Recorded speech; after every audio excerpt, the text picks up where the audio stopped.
क्या आप भी उन लम्हों को अब तक सीने में दबाकर रखे बैठे हैं जो कब के बीत चुके हैं? क्या आपके जहन में बार बार वही बातें घूमती हैं? किसी का धोखा, किसी का ताना, किसी की बेरुखी? तो फिर सोचिए, आखिर आपने उन्हें जाने क्यों नहीं दिया? क्यों वो बातें आज भी आपको परेशान करती हैं, नींद उड़ाती हैं और अंदर ही अंदर तोड़ देती हैं? आज हम बात करने जा रहे हैं एक ऐसे चैप्टर की जो आपकी जिंदगी बदल सकता है। निक ट्रेंटन की इस किताब का पहला चैप्टर हमें बताता है कि हम दर्द को क्यों पकड़ कर रखते हैं और कैसे हम खुद को ही उस दर्द का कैदी बना लेते हैं। नमस्कार दोस्तों, आपका स्वागत है हमारे बुक बास्केट चैनल पर, जहां हम आपके लिए लाते हैं जिंदगी बदलने वाली किताबों की गहराई से समरी। आज हम बात करने जा रहे हैं एक ऐसी किताब के बारे में जो आपको सिखाएगी कि कैसे अपने जीवन के दर्द, बोझ और पुरानी परेशानियों को छोड़कर एक नई शुरुआत कर सकते हैं। Chapter 1, holding on to pain, क्यों हम दर्द को जाने नहीं देते। पहला, दर्द से जुड़ी हमारी पहचान। मैं वही हूं जिसे धोखा मिला था। हम में से बहुत से लोग अपने दर्द को सिर्फ इसलिए नहीं छोड़ते क्योंकि हमने उसे अपनी पहचान बना लिया है। हम खुद को उस कहानी से जोड़ लेते हैं। मैं वो हूं जिसे बचपन में तवज्जो नहीं मिली। मैं वो हूं जिसे हर किसी ने ठुकराया। या फिर मैं वो हूं जिसे कभी समझा नहीं गया।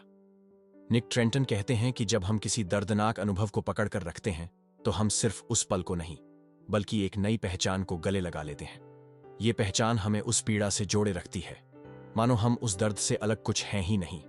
सोचिए, जब आप खुद को बार बार ये बताते हैं कि मेरे साथ गलत हुआ, तो आप हर दिन उस पीड़ा को दोबारा जीते हैं।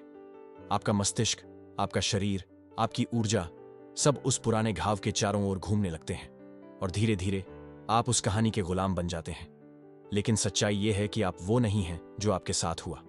आप वो हैं जो आप अब चुनते हैं बनने के लिए। दर्द को छोड़ना इसीलिए जरूरी है क्योंकि जब तक आप उसे पकड़े रहेंगे, आप अपनी असली पहचान को कभी पा ही नहीं सकते। दूसरा, हमें लगता है दर्द छोड़ने का मतलब है माफ कर देना।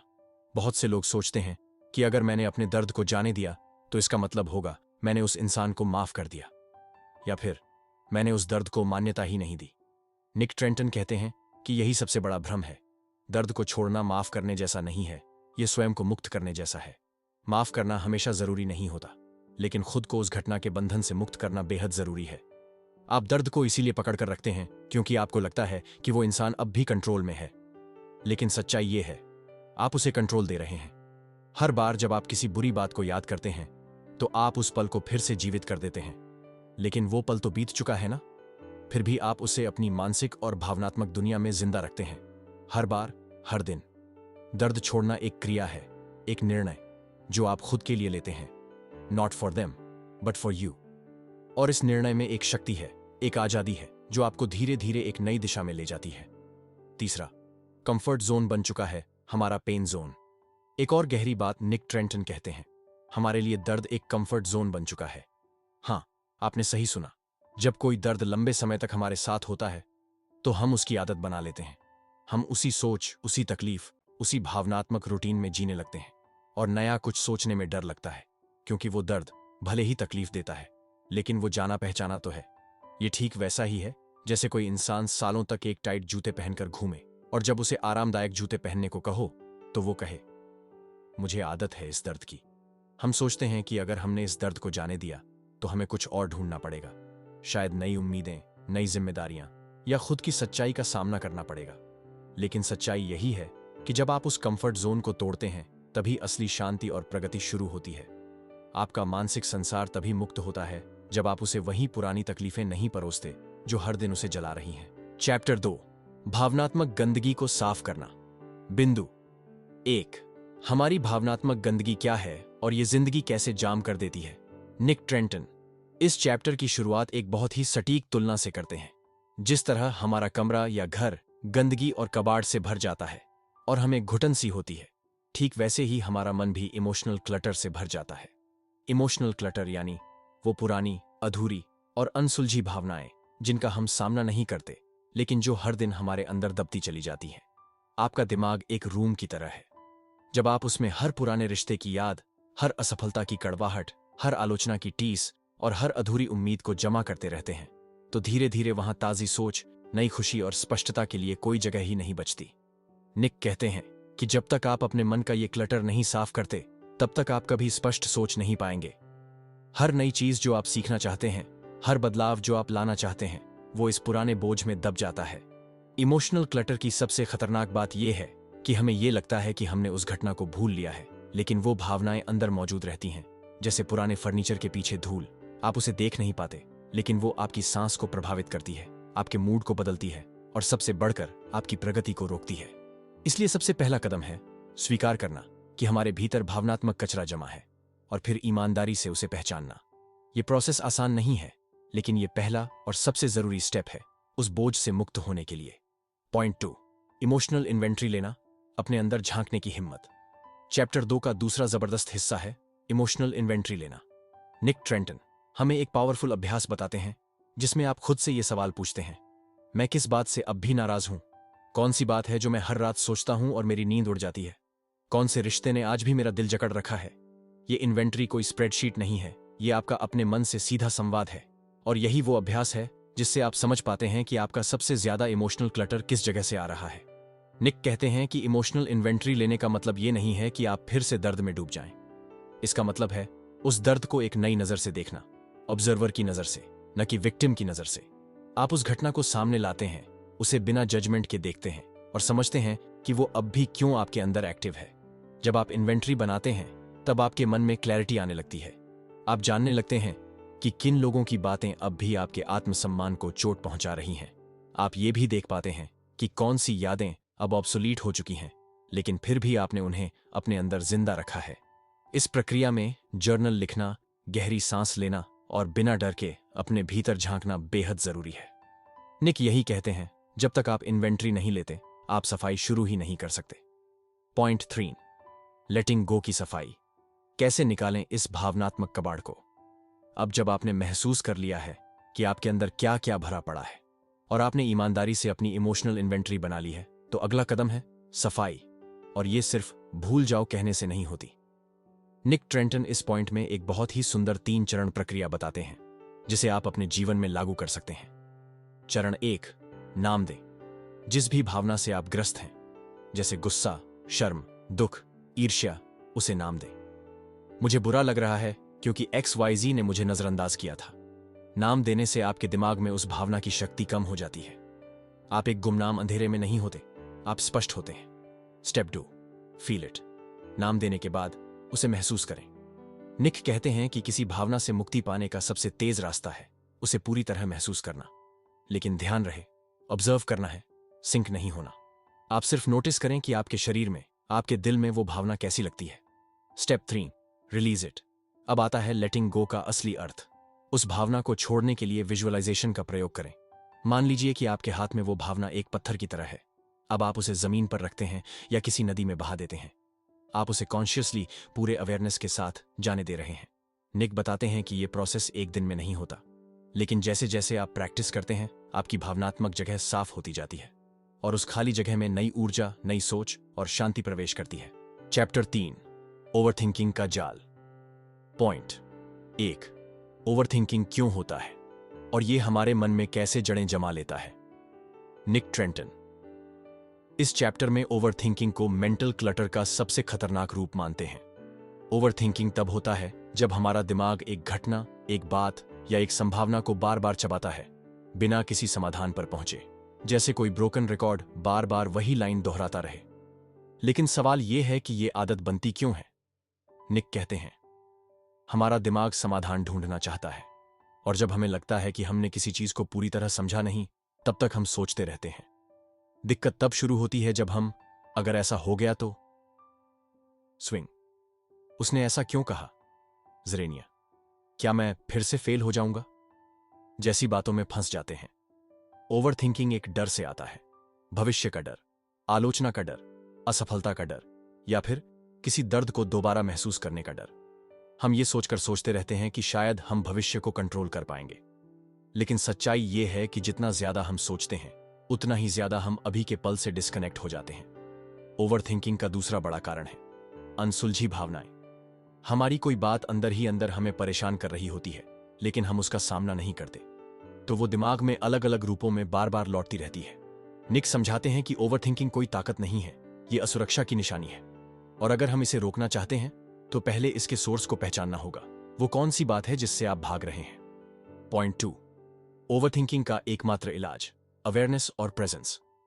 निक ट्रेंटन कहते हैं कि ओवरथिंकिंग को खत्म करने का कोई जादुई तरीका नहीं है, लेकिन इसका सबसे असरदार इलाज है अवेयरनेस, यानी जागरूकता।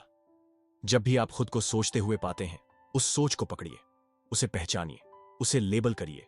फॉर एग्जाम्पल, अभी मैं फ्यूचर के बारे में घबरा रहा हूं, अभी मैं उस इंसान के व्यवहार को बार बार एनालाइज कर रहा हूं, मैं जो सोच रहा हूं वो अभी मेरे कंट्रोल में नहीं है। निक इसे कहते हैं थिंकिंग अबाउट थिंकिंग। आप अपने थॉट्स को ऑब्जर्व करना शुरू करते हैं, और जैसे ही आप ऑब्जर्वर बनते हैं, आपकी सोच की गति धीमी होने लगती है। इसके बाद आता है दूसरा टूल, प्रेजेंस, यानी वर्तमान में रहना। ओवरथिंकिंग हमेशा पास्ट या फ्यूचर में होता है, लेकिन जब आप खुद को प्रेजेंट में लाते हैं, जैसे कि अपने शरीर की सांस पर ध्यान देते हैं, किसी चीज को गौर से देखते हैं, कोई टेक्स्ट जोर से पढ़ते हैं, तो आप अपने दिमाग को एकदम वर्तमान में खींच लाते हैं। निक एक बहुत सुंदर टेक्निक बताते हैं, 5 से 4 से 3 से 2 से 1 ग्राउंडिंग मेथड। 5 चीजें देखें जो आपके आसपास हैं, 4 चीजें छुएं, 3 चीजें सुनें, 2 खुशबू सूंघें, 1 स्वाद महसूस करें।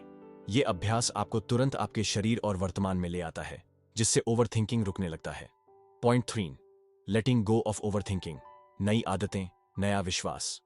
ओवरथिंकिंग को छोड़ने का आखिरी और सबसे गहरा हिस्सा है विश्वास बदलना। निक ट्रेंटन इस पॉइंट में कहते हैं कि जब तक आपके अंदर यह गहरा विश्वास है कि अगर मैं सब कुछ सोच लूंगा तो सब कंट्रोल में रहेगा, तब तक आप इस लूप से बाहर नहीं निकल पाएंगे। इसलिए लेटिंग गो का अर्थ है, मैं नहीं जानता कि क्या होगा, लेकिन मैं खुद पर और इस प्रक्रिया पर भरोसा करता हूं। हर चीज को सोचकर हल नहीं किया जा सकता, कुछ चीजें बस महसूस की जाती हैं।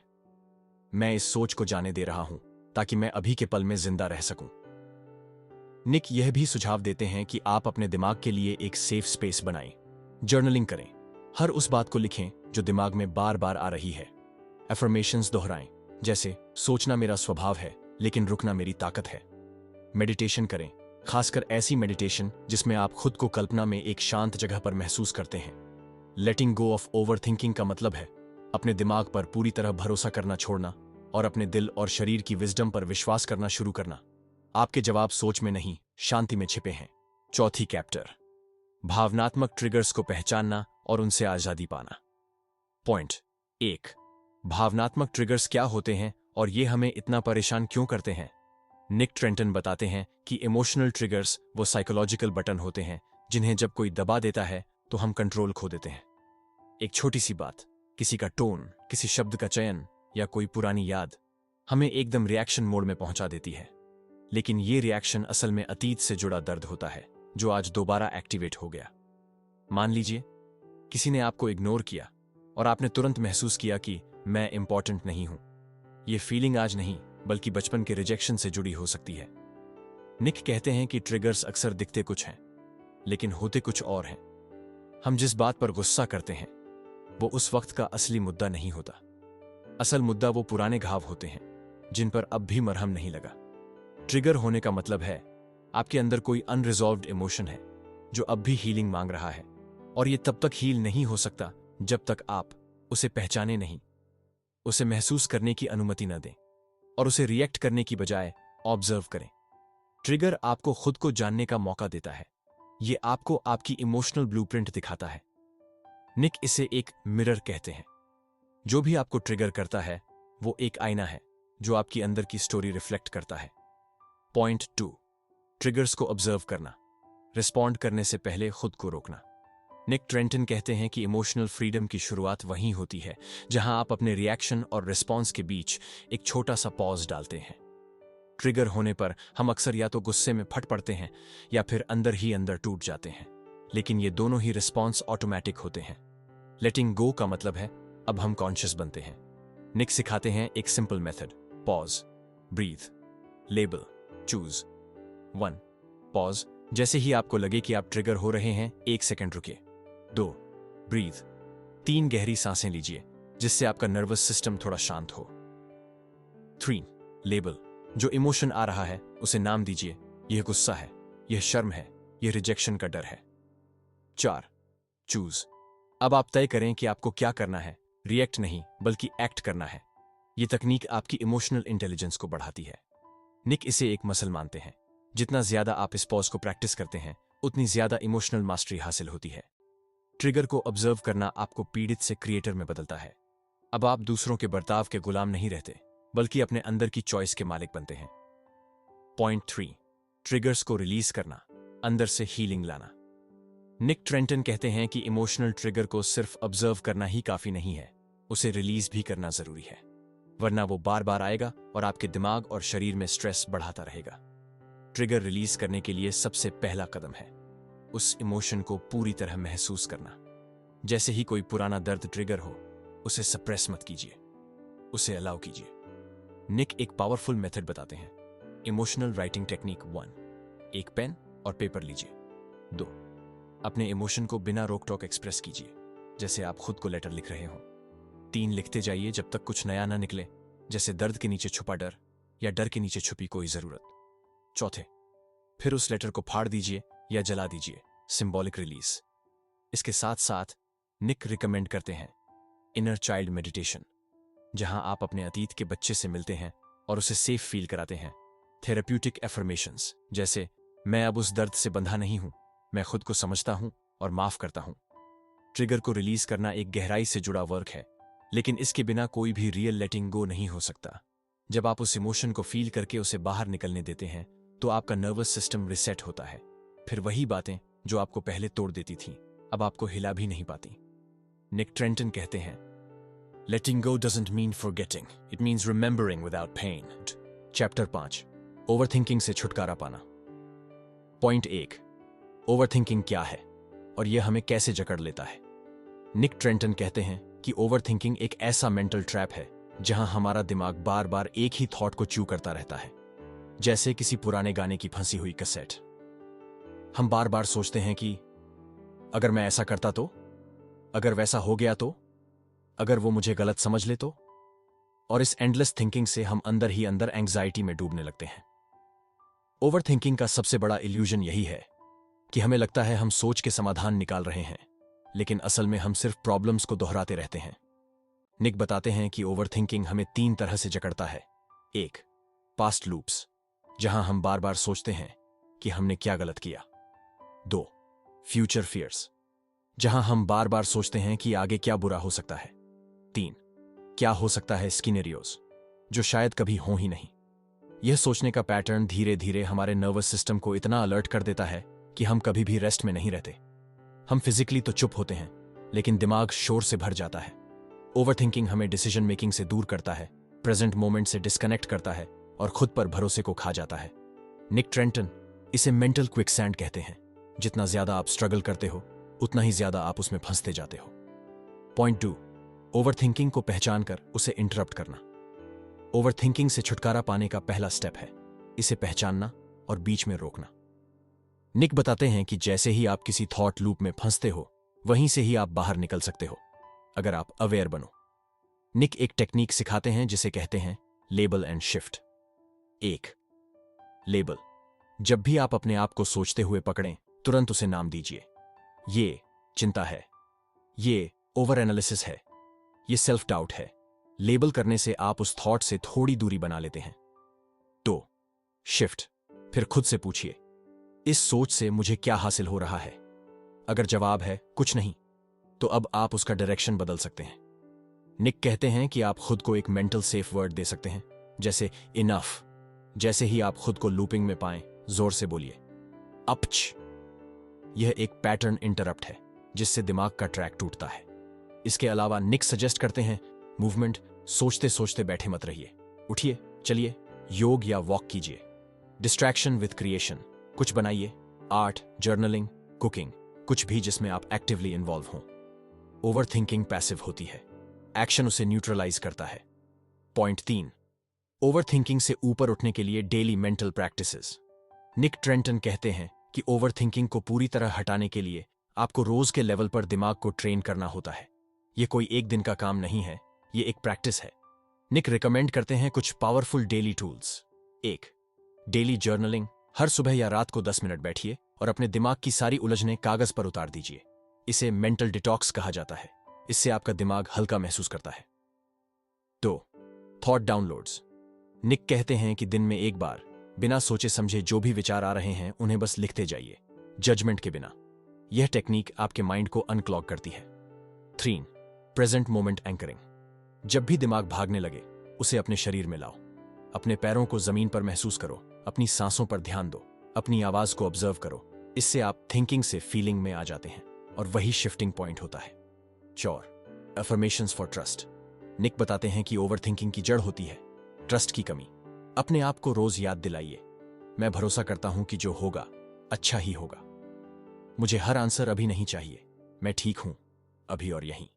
धीरे धीरे जब आप ये प्रैक्टिसेस अपनाते हैं तो आपका दिमाग ओवर थिंकिंग की जरूरत ही नहीं समझता, क्योंकि अब आप ट्रस्ट, एक्शन और अवेयरनेस की तरफ बढ़ रहे होते हैं। चैप्टर 6, अटैचमेंट तोड़ना सीखो। पॉइंट 1, अटैचमेंट का मतलब क्या है और यह हमें कैसे बांधता है। निक ट्रेंटन के अनुसार अटैचमेंट का मतलब सिर्फ चीजों से जुड़े रहना नहीं होता, यह हमारा उन चीजों से इमोशनली फ्यूज्ड हो जाना होता है। हम लोग अक्सर सोचते हैं कि हम अपनी सक्सेस, रिलेशनशिप या रेपुटेशन को कंट्रोल कर सकते हैं, और जब ऐसा नहीं होता तो हम टूट जाते हैं। क्यों? क्योंकि हम उससे इमोशनली अटैच्ड हो जाते हैं। अटैचमेंट की सबसे बड़ी पहचान होती है, if this goes away I will not be okay. यानी अगर वो चीज, व्यक्ति या स्थिति चली गई तो मेरा सब कुछ खत्म हो जाएगा। निक बताते हैं कि इस तरह का अटैचमेंट एक सटल फियर से आता है कि हम अकेले अधूरे हैं, और ये डर हमें लगातार बाहर वैलिडेशन ढूंढने पर मजबूर करता है। अटैचमेंट अक्सर इन 3 लेवल्स पर होता है। 1. People attachment. हम किसी के प्यार, प्रेजेंस या अप्रूवल से इतना जुड़ जाते हैं कि उनकी एब्सेंस में हमारी आइडेंटिटी हिल जाती है। 2. Outcome attachment. हम किसी एक खास रिजल्ट से इतने चिपक जाते हैं कि फेलियर की सोच भी हमें एंग्जाइटी में डाल देती है। 3. Self image attachment. हम एक ऐसी छवि से जुड़ जाते हैं जो हमने खुद के लिए बना रखी होती है, मैं ऐसा इंसान हूं, और जब कोई वो इमेज चैलेंज करता है हम टूट जाते हैं। अटैचमेंट हमें रिजिड बना देता है, हम फ्लो में नहीं रह पाते। हमारा हैप्पीनेस किसी बाहर की चीज पर टिका होता है, और यही असली दर्द की जड़ है। पॉइंट 2, हेल्थी डिटैचमेंट का मतलब डिस्कनेक्ट नहीं, बैलेंस है। निक ट्रेंटन ये साफ करते हैं कि डिटैचमेंट का मतलब ये नहीं कि आपको कोई फर्क ही ना पड़े। डिटैचमेंट का मतलब होता है आप जुड़े रहो लेकिन उसमें खो मत। जैसे पानी में कमल का फूल पानी के ऊपर है लेकिन भीगा नहीं। हेल्थी डिटैचमेंट का मतलब है आप किसी चीज को चाहो लेकिन उस पर डिपेंड मत रहो। आप किसी से प्यार करो लेकिन उनके डिसीजंस से अपनी वर्थ मत जोड़ो। आप किसी गोल के लिए मेहनत करो लेकिन आउटकम पर आइडेंटिटी मत टिको। निक इसे लविंग विदाउट क्लिंगिंग कहते हैं, यानी आप प्यार कर सकते हो, केयर कर सकते हो, लेकिन फिर भी आप इमोशनली ग्राउंडेड रह सकते हो। इसके लिए जरूरी है सेल्फ अवेयरनेस और बाउंड्री बिल्डिंग। अगर आप हर बार खुद को किसी इंसान या सिचुएशन में खोते हो तो आपको अपने इमोशंस को ऑब्जर्व करना होगा, रिएक्ट नहीं करना होगा। निक रेकमेंड करते हैं एक पावरफुल क्वेश्चन, अगर ये चीज या व्यक्ति मेरी लाइफ में ना रहे तो क्या मैं खुद को जानता हूं? अगर जवाब नहीं है तो आपका अटैचमेंट अनहेल्थी है। हेल्थी डिटैचमेंट का मतलब है आप हर चीज को अप्रिशिएट करें लेकिन उससे चिपके नहीं। आप एंजॉय करें लेकिन ग्रिप ना बनाएं। पॉइंट 3, डिटैचमेंट कैसे डेवलप करें, प्रैक्टिकल एक्सरसाइजेस। निक ट्रेंटन इस चैप्टर के आखिरी हिस्से में कुछ बेहद प्रैक्टिकल और असरदार टेक्निक्स देते हैं जिससे आप डिटैचमेंट को प्रैक्टिस कर सकते हैं। 1. Just for today practice. हर सुबह खुद से कहो, मैं आज इस व्यक्ति, चीज, गोल से जुड़ाव रखूंगा लेकिन इसकी नॉन परमानेंस को भी स्वीकार करूंगा। इससे आपका माइंड अटैचमेंट को हल्का महसूस करता है। 2. Control versus influence chart. Nick suggest करते हैं कि आप एक चार्ट बनाएं।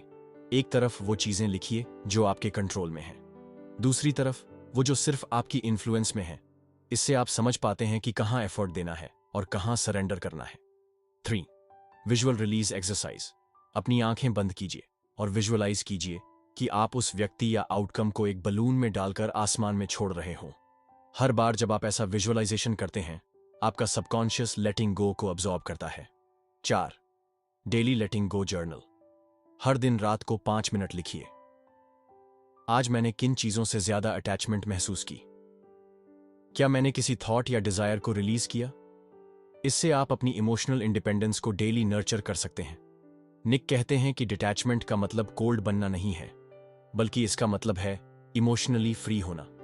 जब आप अटैचमेंट छोड़ते हो आप दूसरों को भी स्पेस देते हो, खुद को भी हीलिंग देते हो और अपनी लाइफ को एक नए बैलेंस में लाते हो। चैप्टर 7, खुद को क्षमा करना। पॉइंट 1, सेल्फ फॉरगिवनेस क्यों इतना जरूरी है? निक ट्रेंटन कहते हैं कि अगर हम किसी से नाराज रहते हैं तो हम उसके खिलाफ नफरत रखते हैं, लेकिन जब हम खुद से नाराज रहते हैं तो वो गुस्सा हमारे आत्मसम्मान को अंदर से खा जाता है। सेल्फ फॉरगिवनेस यानी खुद को माफ करना कोई लग्जरी नहीं है, ये एक जरूरत है।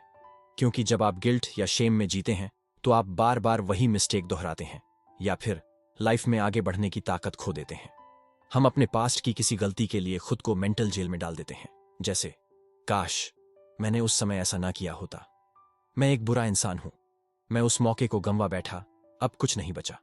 निक बताते हैं कि ये रिग्रेट और गिल्ट हमें इमोशनली फ्रीज कर देता है।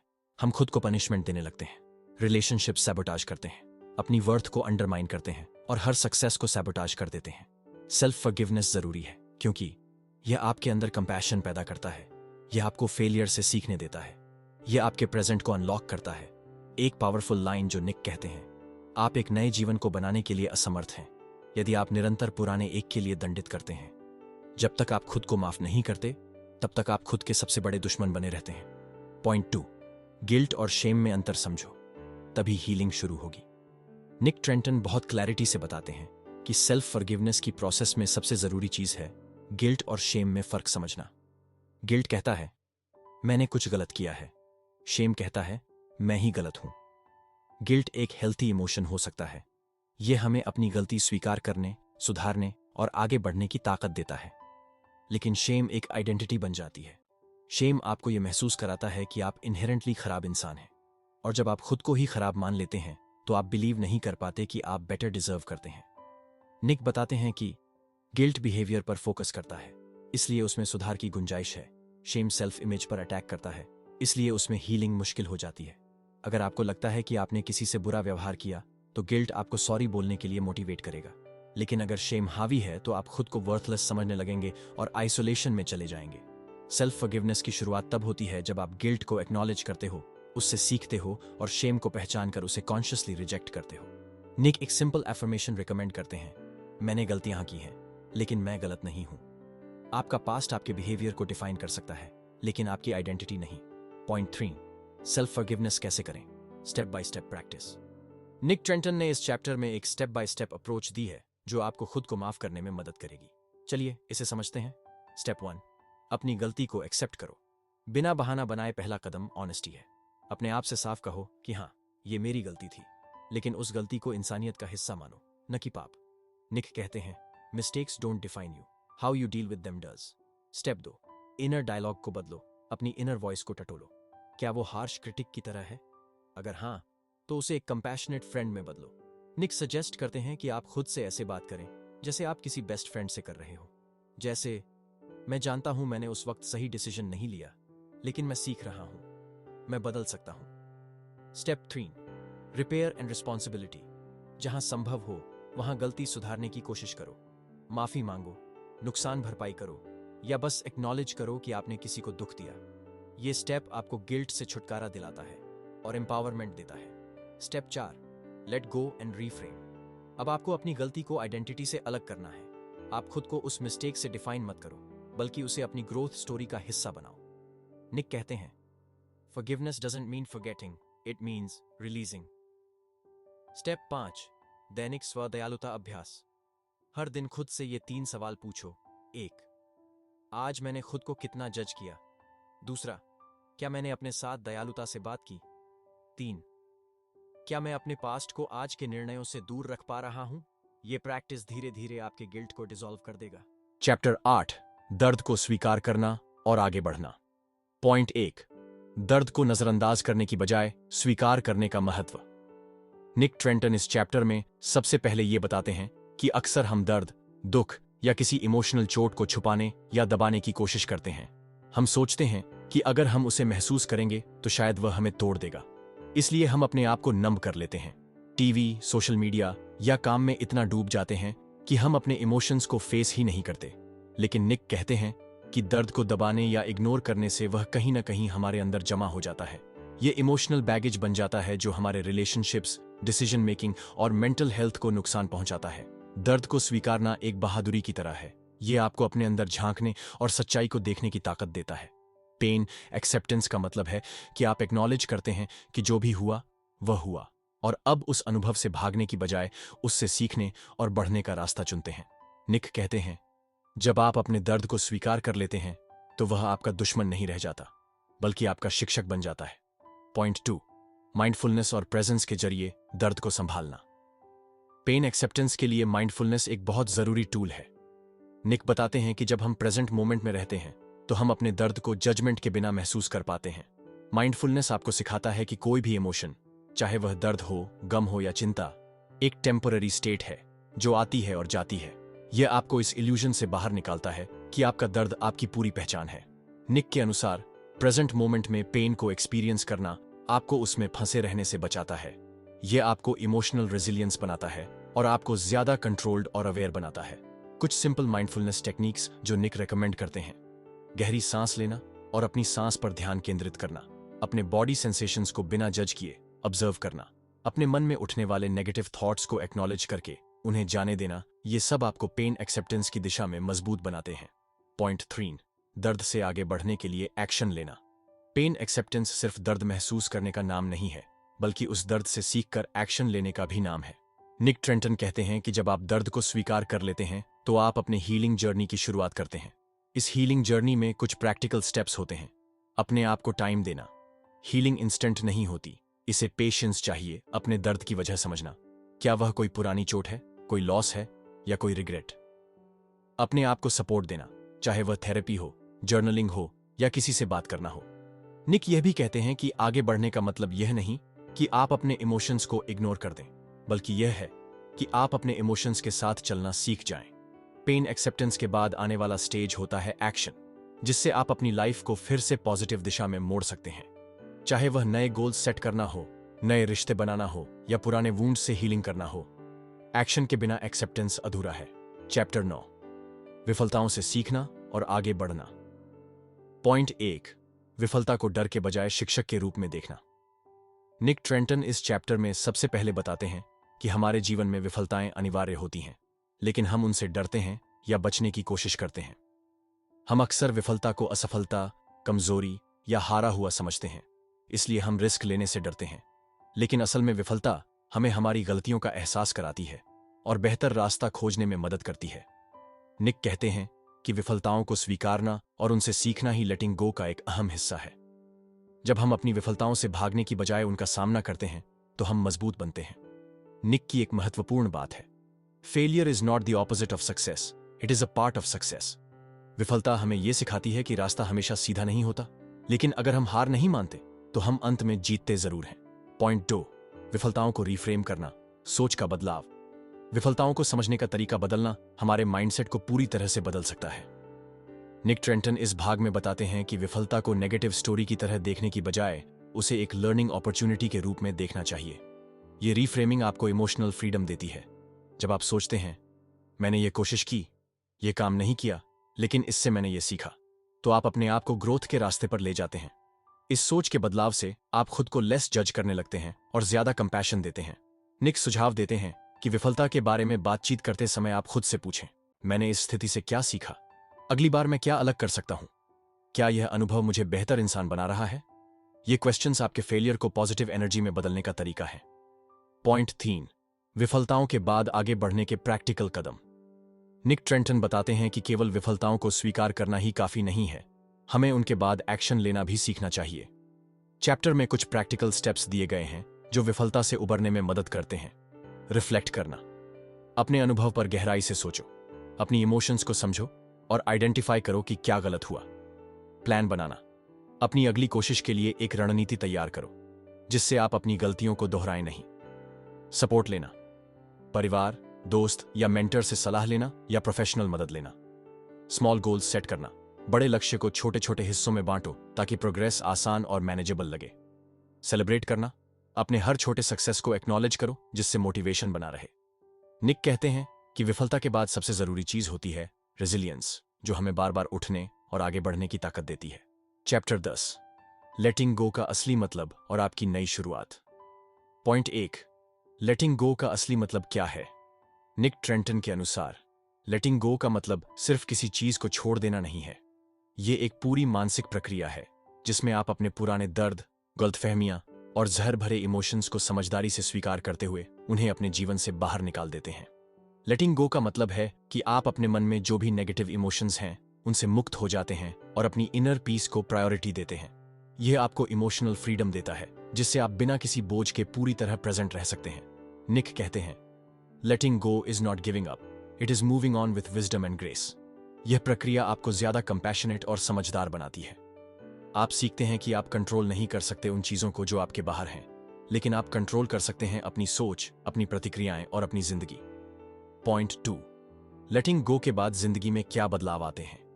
जब आप लेटिंग गो की कला सीख लेते हैं तो आपकी जिंदगी में कई तरह के सकारात्मक बदलाव आते हैं।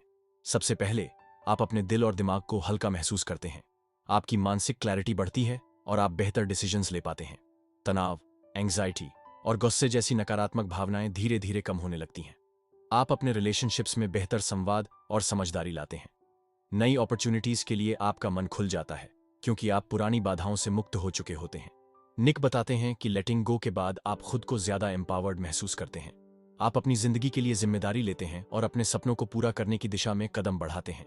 रोजाना कम से कम 5 मिनट अपने आप के लिए निकालें और अपने मन के उन हिस्सों को देखें जहां आप अभी भी बंधे हुए हैं। उस एक चीज को आइडेंटिफाई करें जिसे आपको आजाद करना है, चाहे वह कोई पुरानी भावना हो, कोई रिश्ते का बोझ हो या कोई नेगेटिव बिलीफ हो। छोटे छोटे कदम उठाएं।